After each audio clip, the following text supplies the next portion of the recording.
mentioned APIs, right? I want to hopefully explain what APIs are to any listeners and what is headless commerce, right? And why is it important for customers to, have a better shopping experience using something like headless commerce? Yeah, and API stands for Application Programming Interface. So if you think about what an engineer's job might be, they're often having to pull data from many different places in the world, right? Many different applications. For example, if you have an order management system or an ERP system that sits outside of your e-commerce platform, how do you get that data to flow into your ERP, right? Well, most likely the developer that built that connection, they're using the APIs to communicate between both of these systems. So that's sort of what an application programming interface is. APIs have been around for decades, but not every API is created equal. In fact, whole products are built around just designing a good API, and it is a challenge. One of those challenges has always been performance. And one of the specific challenges with e-commerce has always been, this issue of slow page load speed. And so the thinking of headless is simply that you're using the old backend and you're cutting its head off and you're putting a new head on that's very modern. So that modern head, it's able to do what it does, and you don't have to rip out the whole system underneath because it's using an API or several APIs underneath to perform that magic. Great. Yeah, I recently saw a webinar you did on composable commerce. So can you talk a little bit about what headless commerce is as compared to composable, and what composable commerce is doing, that benefits e-com? Yeah, so headless is the idea that you've sort of modernized the front end shopping experience to be modern, the way we describe it, up to consumers' standards around things like page load speed. But it's also important to recognize that sometimes these words get confused in the market. So this is to be really clear. That's what headless is. It's not just a front end. There's a back end component. It's two things, but the result is fast page load speed on your website. The composable side is interesting. If you as a business, someone coming into work every day, you use several tools. Everyone does, and if you think about the world of e-commerce, it's a little weird because by default, systems that were built 20 years ago wanted to do everything on one system. If you think about even your phone today, you have applications that do how many things, right? And some of those things are things that the iPhone maybe already does. But you could just install an app to do something better or to do something new, and it just works, right? Well, that's what Composable is trying to do. It's trying to almost set up what the App Store would be on an iPhone, so that you can just plug in the tools that you want, the applications that you want to add, really at any time, and you can mix and match them. But the point of Composable is, hey, I've actually picked out individual vendors for each part of my stack, and now I need to glue them all together. That is essentially what Nacelle, that's one way to use our technology to help out your business operations. And the business value here is agility, right? I think a lot of folks that I talk to, they get frustrated because they have this great new, marketing plan. They have a vision for what the voice needs to be and for how to reach their new customers. But when they go to tech to say make a change on the website, everything's really slow. Trying new things, new strategies, new technologies is really hard to implement. Everything takes a long time. It's really slow. That is the frustration, I think, of being a modern marketer in today's e-commerce world. And a lot of that is, it's tech debt, right? And it's just very, very difficult to efficiently move forward with a lot of the old school components that these stacks have. Right. So Composable is also a way to improve sort of turnaround time, or what we call business agility. Right. Yeah, you talk about the old school tech, or old school way of doing things for e-com. For businesses that are not using headless commerce but are building out their tech stack with multi-vendor approach, what challenges will they face? Without a headless system, how will that impact customer experience? Yeah, again, I think at Nacelle we are maybe a little different than other folks in this headless trend. I mean, there's many that we partner with, some that we compete with, but in general, we always try to tie it back to what are the business metrics that really matter, right? And so for us, we're here to increase your revenue, right? First and foremost. And the problem when you're building out all these separate components, like really great, right? You have all these vendors. This one does the product catalog great. This one does inventory great. This one does order management great. You have all these things scattered. In order to get the information up on your website, you now have to work with each one of these systems, each one of their APIs, right? But you have to work with each one of these systems to kind of get the data in and display that content to your shopper. That's not efficient, right? Put aside all the engineering problems that come with it, just the business problem of, okay, you've built this wonderful back-end stack of technology, but it was at the cost of having so much complexity now that your front end takes a long time to load again, right? So we're back to the same problem. So what a system like Nacelle does is it takes all that complexity and gets it off the plate for you and gives your engineers a single API that's the most performant on the market that goes across all your different systems that you've already selected. So it ensures that we're fulfilling our promise of improving your revenue over time. Yeah.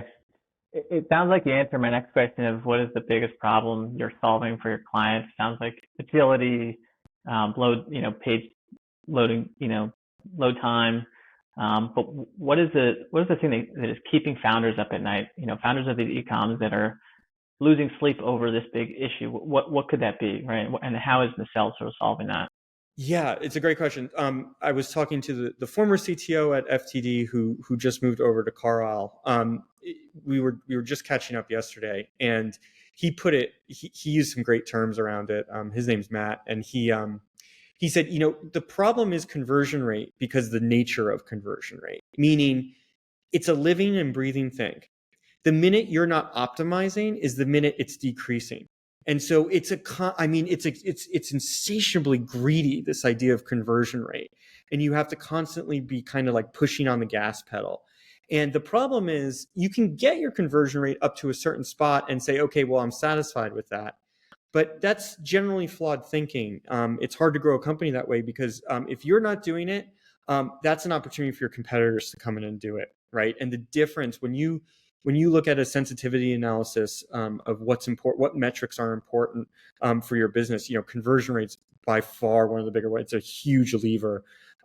So I think that's the hard thing that keeps like our customers up at night, and it keeps me up at night too because it's our opportunity, right? I think if we can leverage technology to kind of align with the primary objectives of what the business needs to get done for their e-commerce assets, and we can deliver, the best conversion rate, then, we're really doing our job. But yeah, conversion rate is just a thing. If you're not constantly feeding it, it decreases in health very quickly. Yeah. So you said it, low conversion rates that's keeping you up at night. Nacelle could be a solution to that and certainly help. And that's money that you're leaving on the table, right? If you have those low conversion rates. So super informative. Brian, there's always a cost benefit to everything. When it comes to an e-com developing their tech stack, we talk about all these technologies on the front end and the back end. How would you recommend navigating all of the decisions a founder is faced with? And where should a business deploy the resources?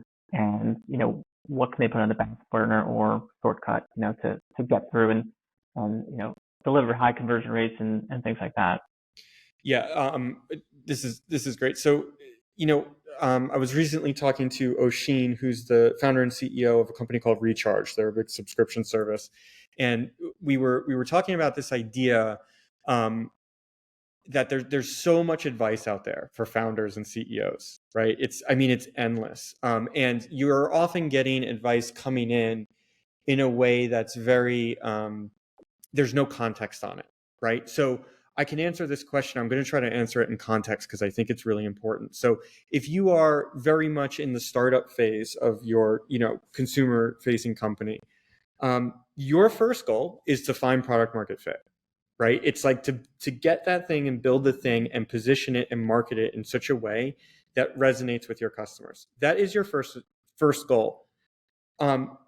Technical complexity should not be your first goal at that stage of the company, because what you really want is the ability to be flexible and nimble, and that's what you need to optimize for, because the faster you can get to some notion of product market fit, the better. And I think that's super, super important in today's world, and I think every marketer can relate to that. So first and foremost, get that right. Once that's done and you're ready now to move on, the next challenge typically becomes, okay, we have this formula, we know our audience, we know in general, if we spend about this much money, about this much will come back. Roughly, that's our formula. We know roughly what our lifetime value is of our customers. We know their retention rate, how frequently they buy. Now it's all about optimizing. And that's where, like, you really shouldn't do any conversion rate optimization until you get to that point, right? So this is where sort of this thing of like, is headless right for everyone? And it isn't, right? It's right for this stage where you're now ready to optimize and slam on the gas pedal and really grow this thing. And it's going to give you, at least Nacelle, in the way we think about it, we want to give our customers all the tools possible to make that part of the journey the most exciting part. But yeah, so I would say for founders, like, be honest about what stage you're in.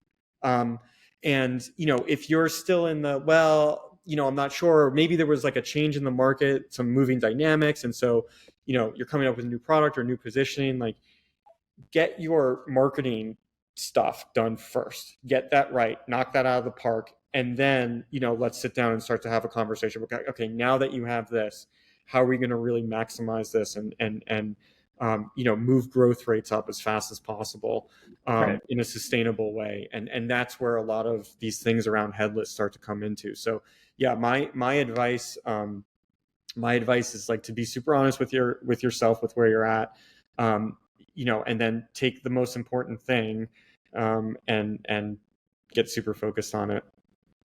Yeah, that's great advice. That's a great answer. I think, there's phases to everything. And when you're developing a business in e-com, starting from scratch, knowing your product, knowing the market, that's step one, right? Yeah. Think about the advice that, an early stage entrepreneur might get that's running, a brand, maybe some sort of e-commerce business. It's like this plethora of just, do this for conversion rate optimization, page load speed, use this tool over this tool.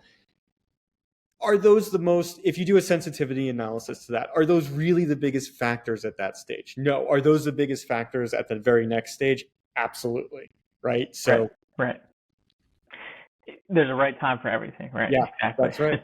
Well said. No, that's great. And to know that there's so much, advice and information and guides for founders to kind of be able to sift through the ones that aren't relevant and identify those key guides at the right time is huge.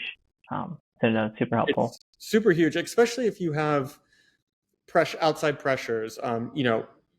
There's disagreement in your team about what is important. There's investors maybe that you have to satisfy. There's customers that aren't happy with XYZ, so maybe we should fix this thing first. I think it's a really hard job. And I think knowing what to prioritize is 80% of the battle, right? Absolutely. Yeah. Absolutely. So Brian, let's hopefully end on a positive note. We talked about some of the headwinds facing, e-coms. What are some of the tailwinds? What are the things that are going for e-coms in today's market? We've seen a lot of D2Cs struggle in the post-pandemic era, coming from a high growth phase, during the COVID time.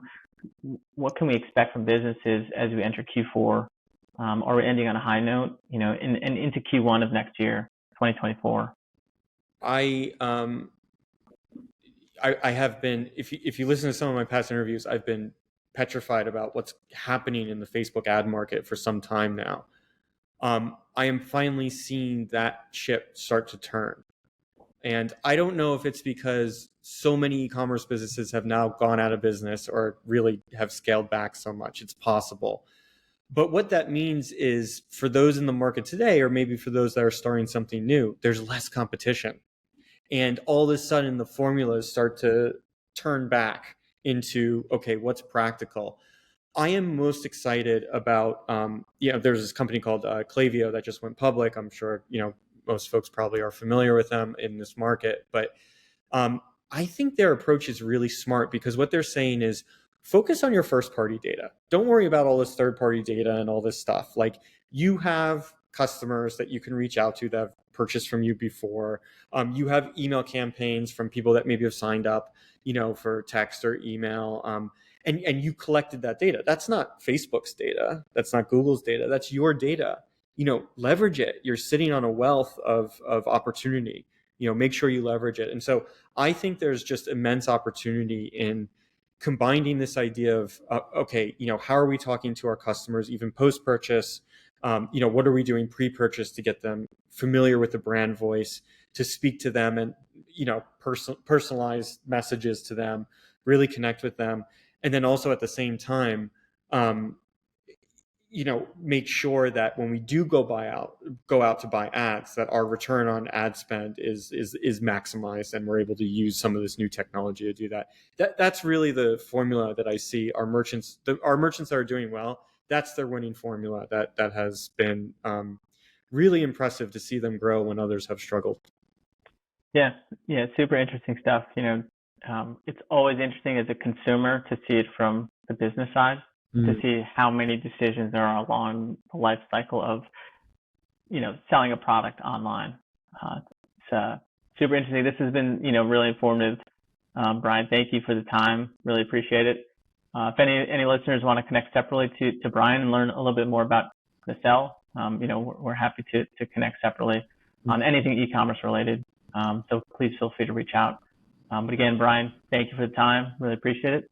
Yeah. And great chat. Good questions. Yeah. Very good. Yeah. Great chatting with you. Okay. Cheers.